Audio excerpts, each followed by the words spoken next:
Hello and welcome to Politics Today. I'm Farrukh Pitafi. Once again, we are coming back to Pakistan's normal politics, especially because the most happening place at this moment is Azad Jammu and Kashmir, where the elections are about to take place on 25th. We know that there are 45 seats which are contested, out of which a significant number is of refugees, but that aside, 701 candidates are actually contesting for these seats. And the political activism, political conversing has started. We have seen People's Party taking a lead role. First, initially it started with People's Party, then PMLN also started conversing there, and now PTI, Pakistan Tehreek-e-Insaf, is also aggressively sending its leadership to converse and ask for people's votes. What exactly is going to happen is a big question. We are going to talk about that as well. Remember, usually it is thought that Azad Jammu and Kashmir also follows the same pattern as Gilgit-Baltistan, where usually the center's government actually succeeds in getting its party elected.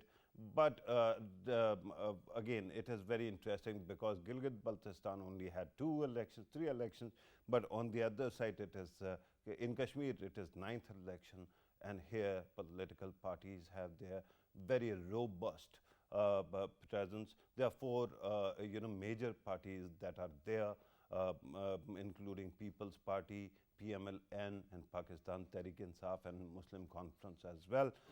Then Jamaat-e-Islami is also very active, but it seldom actually gets that kind of seats. We are going to talk about all these matters. How exactly is the election going to shape up in coming days? I'm going to introduce the guest in a bit, but before that, as usual, our team has prepared a report for you. Do watch it. The election campaign in Azad Jammu and Kashmir is in full swing, and all the political parties of the region are eyeing the lion's share in Azad Jammu and Kashmir's future power arrangement that would emerge after the July 25th elections. Since visiting Azad Jammu and Kashmir after the announcement of election schedule would be a violation of Azad Jammu and Kashmir electoral laws, Prime Minister Imran Khan is now considering a meeting with political leaders of Azad Jammu and Kashmir in Islamabad. The State Minister for Parliamentary Affairs Ali Muhammad Khan said that PTI would bring reforms in education, health and police sectors in Azad Jammu Kashmir after winning the upcoming general elections. He added that the Prime Minister had said he would be a lawyer of the people of Kashmir in the world. A final list of contesting candidates had been issued by the Azad Jammu and Kashmir Election Commission for the upcoming 11th general elections in the region, in which 701 candidates are in the run for 45 general seats, and over 2.82 million voters will exercise their right to vote. At the same time, preparations are being given final touches by the Azad Jammu and Kashmir Election Commission for holding the elections in a fair, free, and transparent manner. The Chief Election Commissioner had said that strict action will be taken against any violation of the Code of Conduct under the law. Whilst Pakistan Tehreek-e-Insaf appears to be in a very strong position, the Pakistan People's Party and the Pakistan Muslim League Nawaz are not holding back but going an extra mile, using all sorts of tactics to demonstrate their strength and upper hand in order to achieve electoral supremacy in the territory. So what exactly is going to happen on 25th? We know that PMLN was in a very strong position. It might have lost some of its electables to other parties, particularly PTI, but it hasn't to the level or the volume that we saw in Gilgit-Baltistan before the election. Let me introduce the guest I've got in the studio. I have with me Javed Jadoon Saab, who's a senior analyst, a career journalist, and a regular on this show. Thank you very much, sir, for being part of the program. Muhammad Ibrahim Khan Saab, MNA of Pakistan Tehreek-e-Insaf, the ruling party at Centre and Punjab and Khyber Pakhtunkhwa joins us. Thank you very much, sir, for being part of the program. Hasnat Sheikh is a political analyst a young political analyst who joins us on Skype. I can't see him. Okay, I can see him. Thank you very much, Asnat, for being part of the program as well. Let me, with your permission, Javed Jadoon Saab, start with the political party. Ibrahim Khan Saab, how confident are you that your party this time is going to win in the election?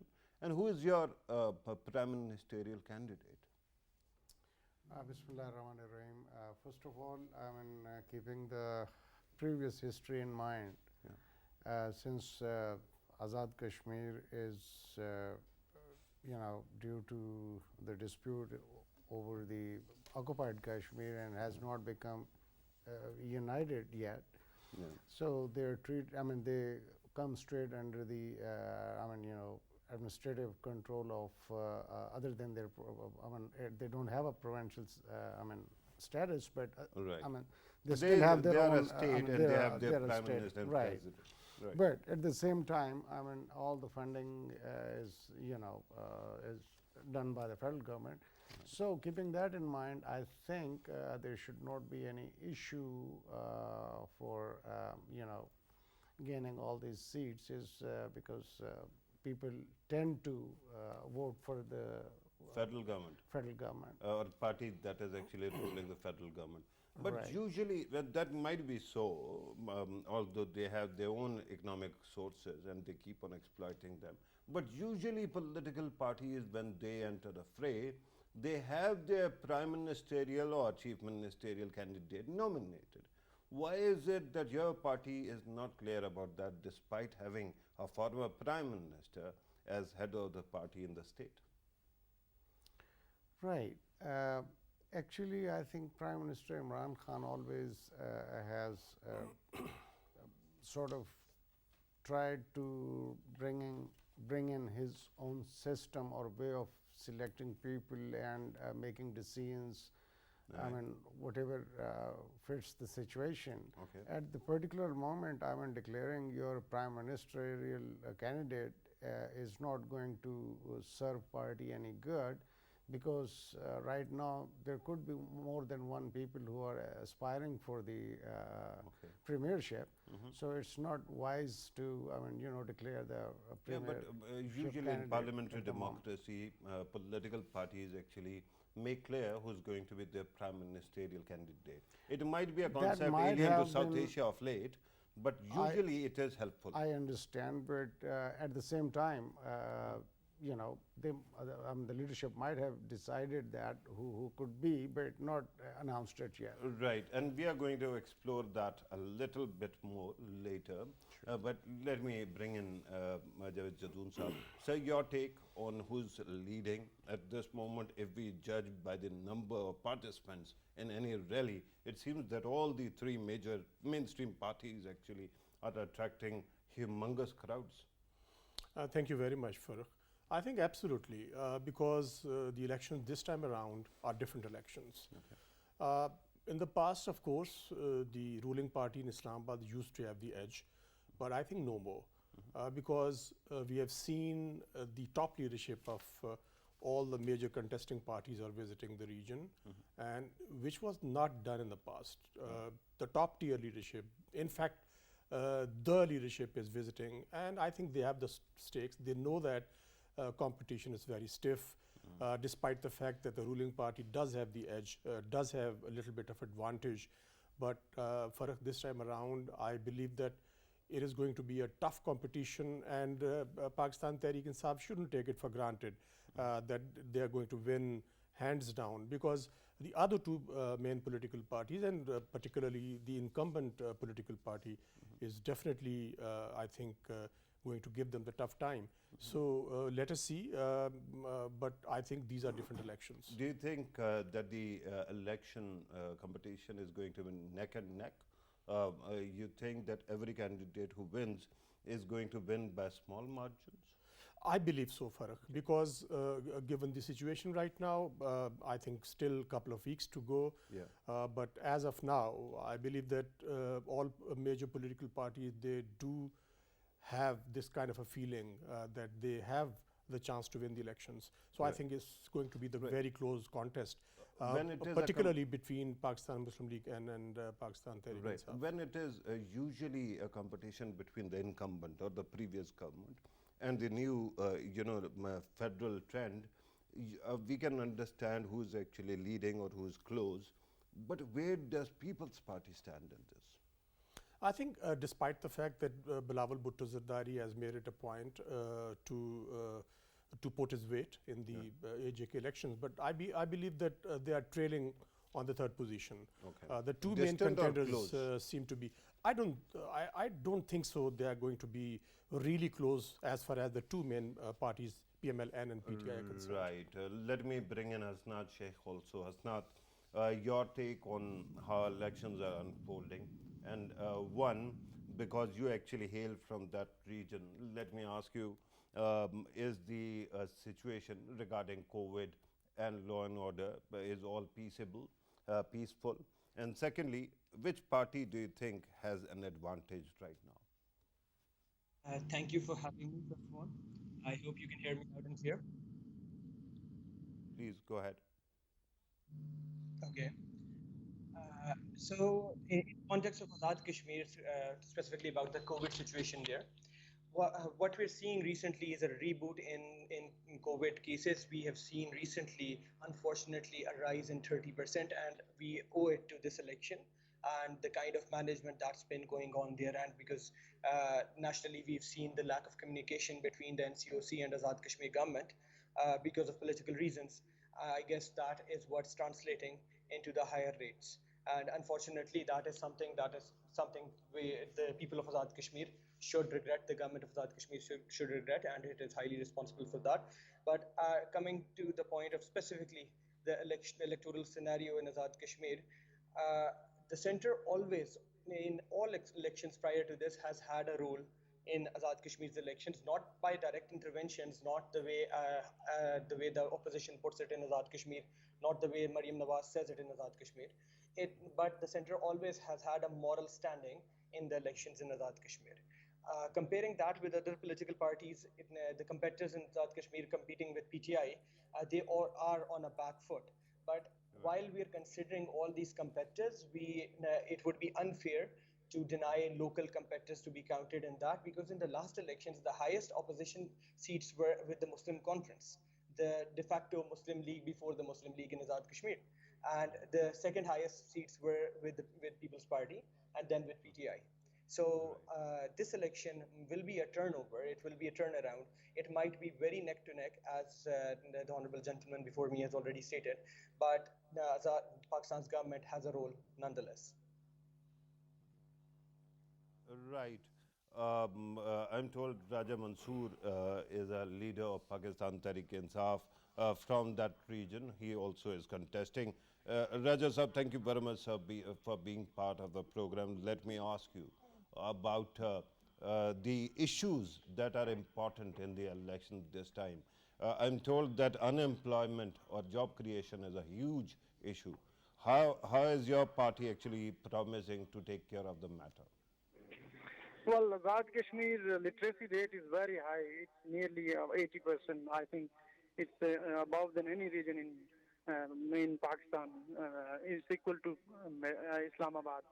So I think there is a lot of people, especially youth, holding degrees, and they're looking for jobs. And they all are. There is no job opportunity in Azad Kashmir, especially. So from 4 or 5 decades, nothing has been done for jobs, and so people of Azad Kashmir going to Pakistan or United Arab Emirates or Gulf or anywhere, so they're looking for job opportunities. So I think this is a gray area which needs to be worked, and especially in tourism, there is a lot of potential if we work on it. So I think we can create thousands and thousands of jobs for youth, those who are holding degrees. So we have got a great plan about tourism. Prime Minister Imran Khan has great interest in tourism in any way. So they have. Raja Sahab, while you're talking about tourism, let me ask you, it all depends on two things: infrastructure and internet infrastructure. We are told that both are in bad condition right now. When you talk about the roads, when you talk about connectivity, that is very difficult, very problematic. And similarly, internet also, the communication methods are not that much pristine. So how do you actually plan to answer that question? Because infrastructure will be very important in enhancing tourism in the region. Imran Khan has intent to offer a package for AJK, likewise they did in Gilgit Baltistan.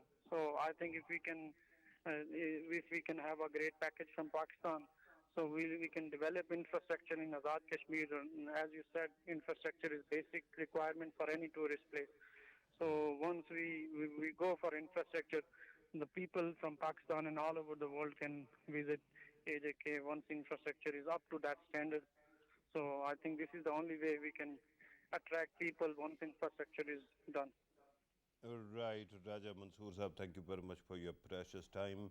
With your permission, the guest in the studio, let me, for a small bit, go back to Hasnat Sheikh because I wanted to just understand what are the issues in his view in the election. Hasnat Sheikh, what are the major issues? Job creation or employment is one, infrastructure is another. Healthcare infrastructure seems to have been exposed because of COVID as well. What are other issues that might be close to Kashmiri hearts at this time? Azad Kashmir faces a host of issues from the past 60 years, but specifically over the last 5 years, a lot of issues have become resurgent. If you come to the capital of Azad Kashmir, let's start from Muzaffarabad, you don't even have a municipal structure there anymore. Even though the last election, when PMLN got the majority in Azad Kashmir, it went over with slogans of regionalism, and it had a representative prime minister, which was to be hailing from Muzaffarabad, but unfortunately his regime is the regime that has seen the worst time for Muzaffarabad. It has been days in Muzaffarabad regularly where the sewage system had been ruined, the municipal system had been ruined, there is no local municipality wash system.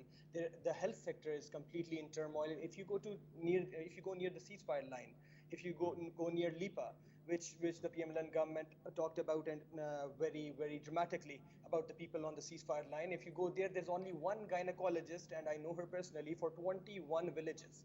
One gynecologist for 21 villages. And as Raja Saab already said, Raja Saab just mentioned that education, the literacy rate is very high in Azad Kashmir. I fail to understand how political activists overlook the point that having education is one thing. Knowledge poverty is something else. You can have that statistic, you can have a huge graduation rate because you have a lot of universities in Azad Kashmir. But having employable education, quality education is something else. Azad Kashmir is lucky that in the last 5 years, it actually got the right to free compulsory education, and not because of the government, because of the campaign of the youth in Azad Kashmir. The fundamental rights that were added weren't added by the PMLN. Education itself and health, more or less all the issues, right? Let me come back to the studio. Ibrahim Khan Saab, your party, of course, you said that everything actually depends on the vision of the Prime Minister of Pakistan, Imran Khan Saab, your party's head. What is his vision for Kashmir? Tourism is only one part, right? The agriculture is very important, but we have seen that the agriculture has gone down as well significantly. Government of Azad Kashmir is the biggest employer. I mean, you could have an industrial base there. It is hardly there, despite the fact that Pashmina and Kashmir, the cloth, they are very famous all over the world. So what exactly is PTI's vision to enhance economic activity in the region? Actually, I'll also tend to agree with the point that tourism is one of the biggest opportunity where, if, as you said, the infrastructure is properly built and the, lines of communication and facilitation for the people, for the visitors. And Prime Minister is really very serious about it. I mean, you look at the Singapore's, for instance, they don't have any land almost. It's more like a city-state, yeah. Right, and they have turned that opportunity into foreigners coming in millions and millions, and tourists. Yeah. And But there's a difference, right? The terrain is very different here. of course, the terrain is different, but on the similar side, I mean, those people who just want to be in sunshine and beaches and all that, that is a different Kashmir kind doesn't of. have a beach. I know that is a different kind of environment or the customer for that. But here, you can compare Azad Kashmir with some of the countries in Europe like Switzerland and all Right. that, all And those areas. that is all good and And- all well. But here's the question: if you are generating a lot of graduates every year, they all cannot go into tourism, can they? You'll be needing other jobs. And how do you create those jobs? By economic activity and regarding other things as well. I understand that. All I'm saying is even if you were to really exploit this opportunity to its max, All right. that could easily absorb a lot of people, because the total population is not more than 2.8 million people. Okay. And there is It's not a small number. it is not a small number, but as compared, on the average, Pakistanis have like 7 members in a family. Okay. So if you were to divide it by 7, then you will come to the actual, like, each, one member from each family Should get a job? should get a job, sort of a What thing, happens and to that?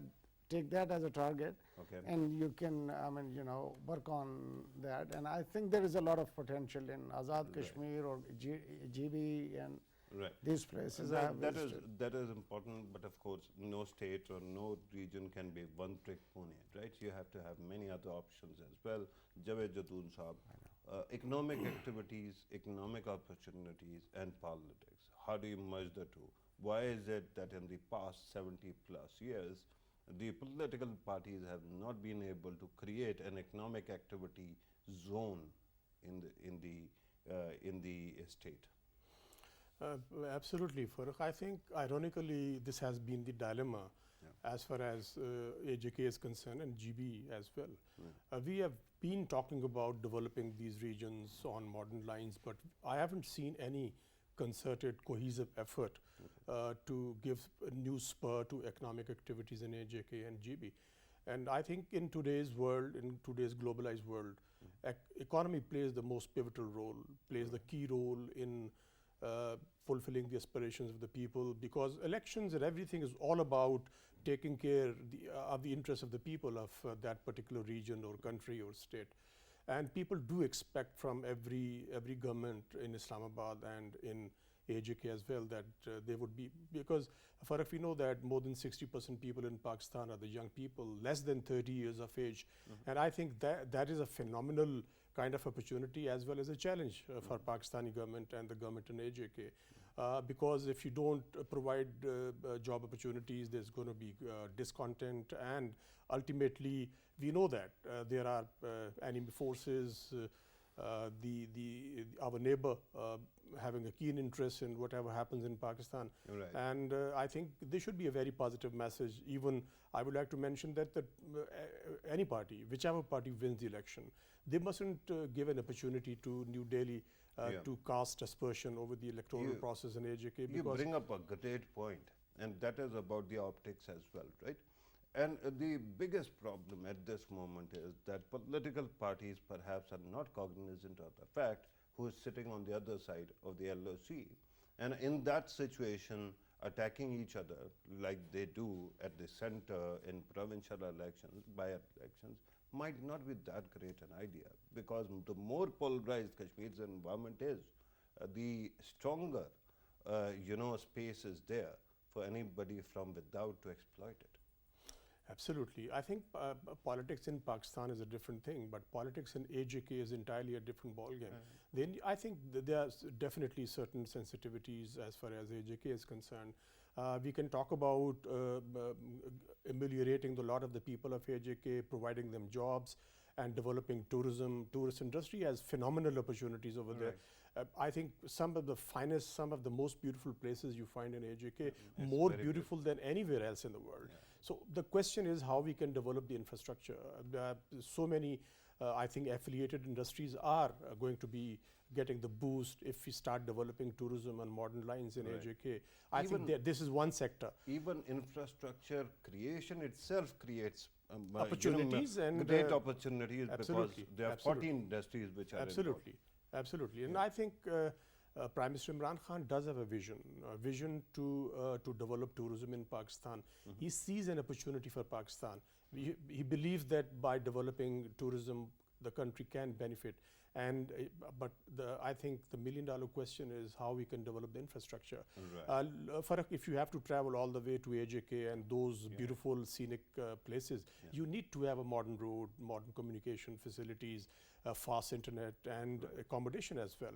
So I think without these facilities, you really can't expect the foreign tourist or even the Pakistani tourist going there. Going there is one challenge, and staying is another challenge because of the conditions over there. So I think it should be a top priority of any government in AJK that they should at least by starting the development process in AJK, they should take it as a priority, the tourism industry.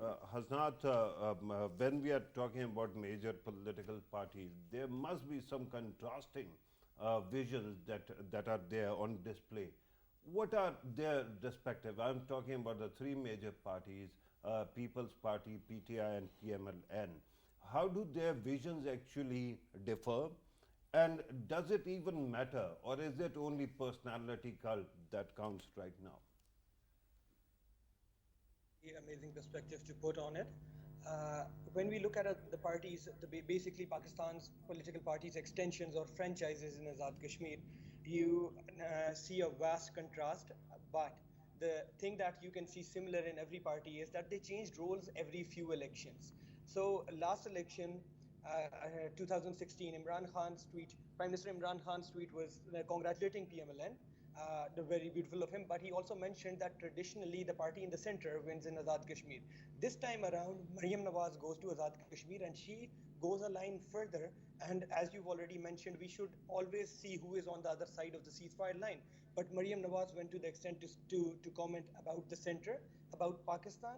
And this time around, you see this contrast that PTI seems to be trying to preserve a national sentiment with Azad Kashmir and Pakistan, while opposition parties seem to be trying to feed on sentiments which are very fragile, and they're actually trying to vent hatred between the government of Pakistan or the state of Pakistan instead of actually having political agendas. Now, PMLN, the main competitor for PTI in Azad Kashmir, the current government, has completed its 5 years. It doesn't really have an agenda. To my observation, the ministers in Azad Kashmir who have contacted me or our friends are actually looking for agendas to sell to the people because they came up with huge promises, but they couldn't actually deliver anything on the ground. While PTI has this agenda based on tourism, though I would agree with you, Farrukh, that PTI needs to diversify its opinion for Azad Kashmir. PTI is very diverse in its political approach. It's very tolerant in that it's accepting local parties with it too. But in its economic approach, it needs to be more diverse over tourism. Azad Kashmir is not just tourism, it is minerals. Azad Kashmir is tech. Azad Kashmir is youth, and youth which is spread in a diaspora across the world. So Azad Kashmir is an untapped potential for Pakistan, which might prove more than just a few nice hills if our policymakers could look into that. Thank you. Right, Hassan, because I have to ask you another question. Let me first ask the MCR to increase the volume of what you're saying in the studio as well, because it was a little bit difficult to hear what you were saying. But I took all the comments that you made on board. Now, let me ask you, the Prime Minister of Pakistan has very aggressively advocated the case of Kashmir internationally. We haven't seen that kind of speeches in the past, the kind the Prime Minister made on the floor of the UN. Do you think that there is cognizance of all this in Kashmir as well? I think it does resonate within their political party in Azad Kashmir, and it does resonate with some of their allies and some neutral political parties in Azad Kashmir. But in the general public, there is still a question because of political polarization and because of the small population in Azad Kashmir and the highly diverse political spectrum. One narrative is impossible to create. But as a young person, a young activist from Azad Kashmir, I believe that Imran Khan did what he did was unprecedented. His words were amazing, his words were unprecedented, but their actions did not coincide with their words, and the youth of Azad Kashmir knows better than just listening to speeches for 70 years. We Right. do expect What kind of from from hang on, Imran hang Khan. on, hang on, hang on, hang on. What kind of actions were you expecting? A war We were, with India or No, something no, else? no, no. We weren't expecting a war, and Yeah. we have lost enough in wars. And the people of Kashmir, the people of ceasefire line, know what wars do. I'm sorry, we Right. weren't expecting a war, but we were expecting diplomatic moves. We were expecting a resolution to be passed. This is the first time in ages that Pakistan couldn't pass the resolution, though it made its point. Yeah. And Pakistan's diplomacy has been much more aggressive, and we credited that. We Okay. support that Pakistan has used international information very positively. It has Imran Khan did not invite Modi to his daughter's wedding or to his granddaughter's wedding. Imran Khan has a very different perspective than other Yeah. leaders of Pakistan. But Okay. we expect much more from Imran Khan's capacities at this time. Right. Let me, because we have PTI's representation here. When are you going to do more? I think after a long gap, I mean, the issue of Kashmir was taken up very strongly, as you said, Yeah. because the last 15, I mean, almost 15 years, while Maulana Sahab was the chairman of the Kashmir, Kashmir Committee, yeah. things were really, I mean, had almost died down, and nobody would really talk much about the Kashmir cause. And let me tell you one thing, PTI believes in the Kashmir cause to the core, to the extent of that Pakistan is not complete without the occupied, I mean, till the liberation of the occupied Kashmir. Right. And we have quite many reasons for that. And one is the human aspect, that many, I mean, 8 million people are suffering at the hands of the Indians. On the other hand, I mean, all our rivers are basically coming out of Kashmir and flowing down into Pakistan, and we need to secure that also, because Yeah, but human element matters most, right? absolutely The freedom of peoples of freedom people of Kashmir. yes, and they are is oppressed something- and suppressed in the way, I mean, they have been treated inhumanly. Right. Is, And one aspect that was highlighted by Hasnat, and it makes sense, your party, your government actually was really unprecedented in the volume and the aggressiveness with which it actually pushed the cause of Kashmir internationally. But Right. why is it that we are not getting the kind of results that we were expecting? 2 UNSC meetings, umpteen other things, but still Kashmir, occupied, Indian occupied Kashmir continues to suffer, and India seems to get away with whatever it wants. You see, that's where the question of double standards come in. Okay. The international power politics and the international power players are basically not interested to the extent that the Kashmir dispute should get resolved. And as a consequence, regardless of how much of an effort we are making, but you see, irrespective of their not paying much attention to what we're saying, does not mean that we have to give up the cause and we have to stay silent. It's So- always better to keep the issue alive, since it's Right. very much humanitarian. Right. And do you think that this advocacy of Prime Minister of Pakistan is going to have a positive impact in the Kashmir elections? With his background, the Prime Minister of Pakistan, and with his background, he's well accepted all over the world for his, achievements in But I'm talking cricket about and- Azad Jammu and Kashmir. I know. Yeah. You see, when a person known the world over Yeah. makes a statement, people listen. Right. As compared to the previous leaderships we had, like people would even hardly know who they are. And it definitely makes a big difference. Yeah, that is an interesting comment. I wish I had that kind of time to actually explore it further, but I have to come to Javed Jadoon Saab. Javed Jadoon Saab, now, at this moment, when you talk about external, perceptions, and when you talk about Kashmir, what is going on in Kashmir, in coming elections, the importance of an electable nominee, is it significant or not? Is PTI's way better of not nominating anybody, or is it better for like PMLN to nominate somebody and to actually put all the weight behind it? Farrukh, of course, I think if they had nominated someone, would have gone to their advantage, because I think people would have the opportunity to look at the person concerned who is probably expecting to lead Azad Jammu and Kashmir in the next 5 years. So not nominating anyone, I think, is not going to be advantageous for Right. PTI. When you have a party president like Barrister Sultan, who has been prime minister, it seems a very interesting dynamic that you are not nominating. And for another aspect, because politicking is one thing, and telling the people what they can do and realistically what can be done, I think two different things.